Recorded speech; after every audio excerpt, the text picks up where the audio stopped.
আসসালামু আলাইকুম। সকাল সকাল রান্না করে চলে আসলাম সকালে নাস্তা তৈরি করার জন্য।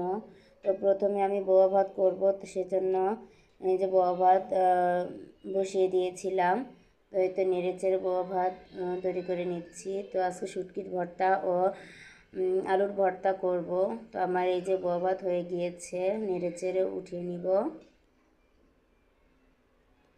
তো আমি ভর্তার জন্য পেঁয়াজ মরিচ মেখে নিয়েছি। তো এখন আলুটা ম্যাশ করে আমি ভর্তা করে নিচ্ছি। তো এই যে আমার শুটকি ভর্তার জন্য সব কিছু তৈরি করে নিয়েছি। তো এই তো পাটায় আমি শুটকি ভর্তা বেটে তৈরি করে নিয়েছি। এই তো উঠিয়ে নিলাম ভর্তাটা।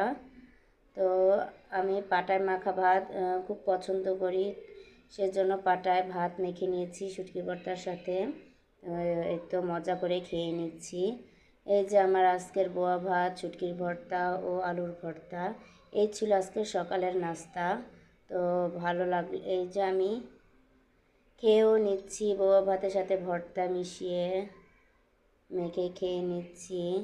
তো আমার ভিডিওটা ভালো লাগলে অবশ্যই সাবস্ক্রাইব করবেন এবং লাইক করবেন এবং কমেন্টে জানাবেন আমার আজকের ভিডিওটি ঠিক কেমন লেগেছে। তো সবাইকে ধন্যবাদ।